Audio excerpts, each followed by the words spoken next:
नमस्कार, आप देख रहे हैं रबजी लाइव और मैं हूं अभिषेक मिश्रा।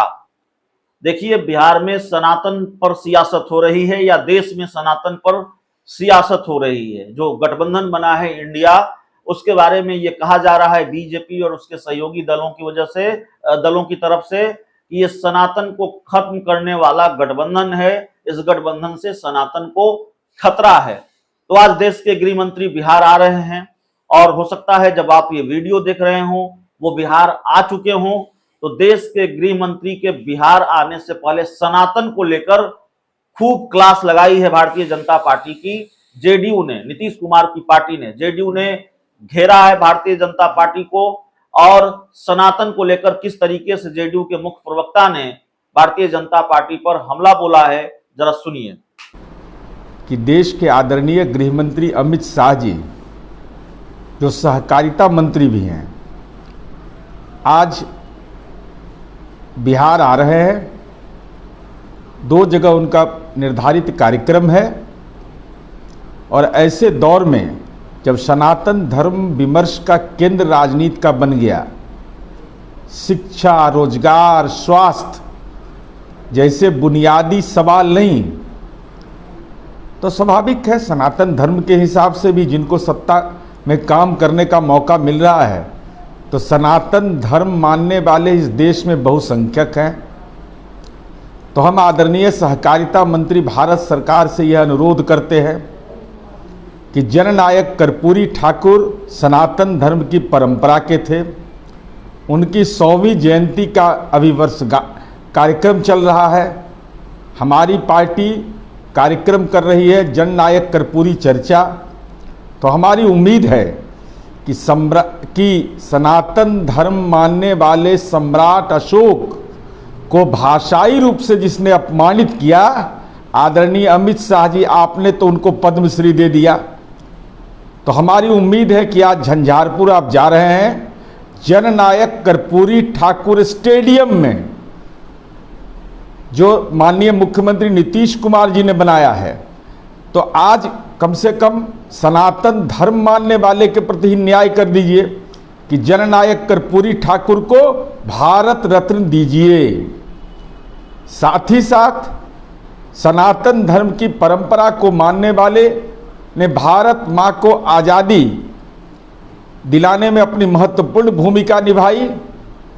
तो आपके प्रदेश अध्यक्ष दल के कहते हैं कि 15 अगस्त 1947 को आज़ादी ही नहीं मिली।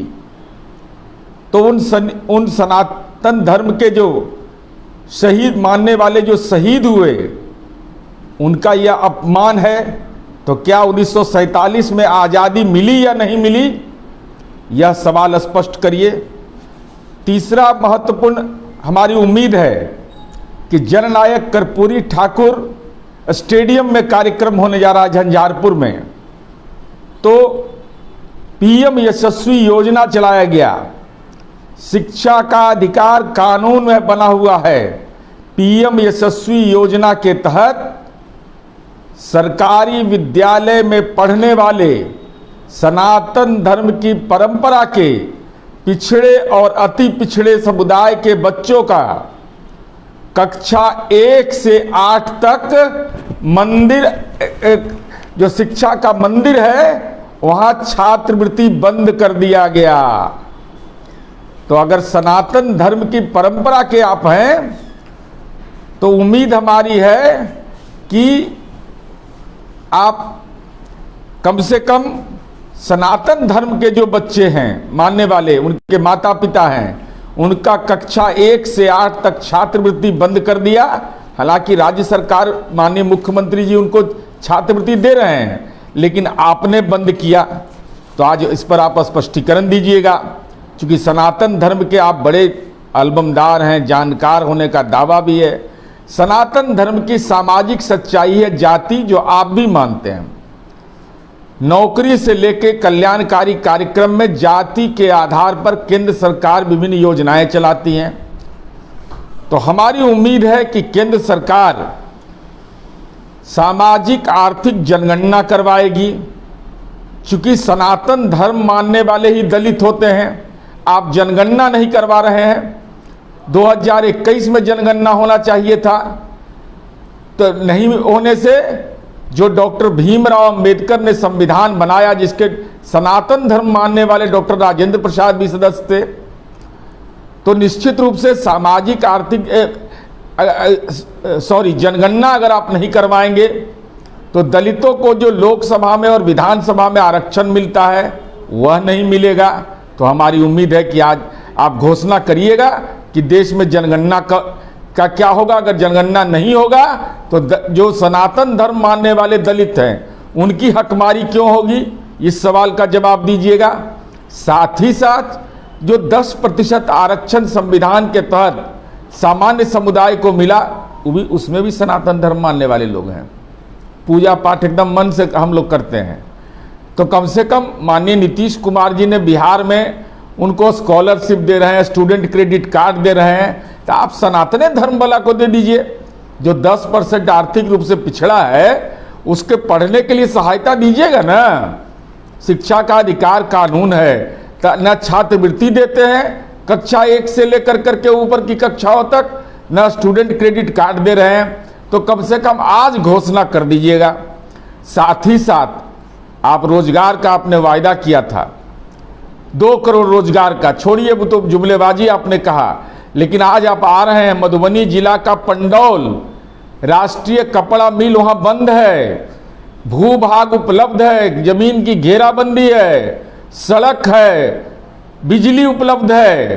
तो आप कृपा कर करके सनातन धर्म मानने वाले जो नौजवान हैं मधुबनी जिला के पंडौल के, कम से कम उनको जरूर आप आज घोषणा करिए कि पंडौल का राष्ट्रीय कपड़ा मिल खोलेंगे। और अगर आप सनातनी हैं तो सनातन धर्म मानने वाले युवाओं को प्राथमिकता के आधार पर जितने पद हो सकते हैं उसको सृजित करके मिथिला पंचांग के अनुसार जब आपको सुविधा हो, लेकिन चुनाव के पहले, ये नहीं कि चुनाव के बाद में, तुरंत उस मिल को खोलिएगा।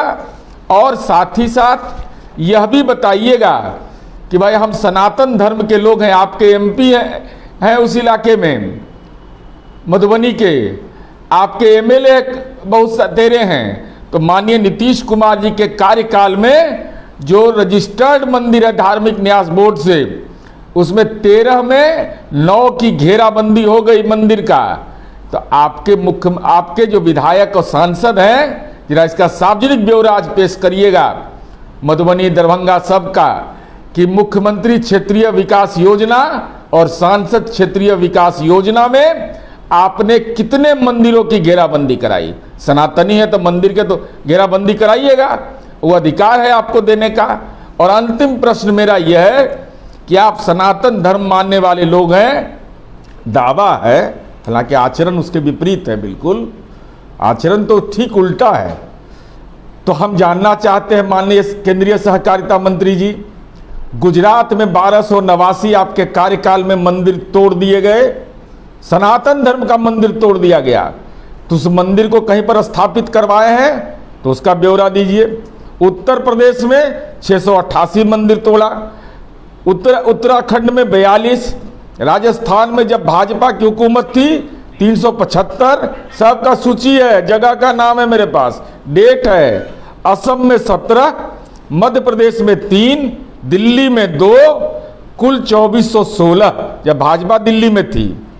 और उत्तर प्रदेश विश्वनाथ मंदिर कॉरिडोर में लगभग 300 शिवलिंग तोड़ा गया, जिसमें से लगभग 150 शिवलिंग आज भी वाराणसी के लंका थाना में रखा हुआ है। तो कब उनको बाबा भोले को मुक्त कराइएगा। बाबा भोले तो महादेव है, हर हर महादेव, उनकी कृपा असीम है, आज वो हाजत में बंद हैं।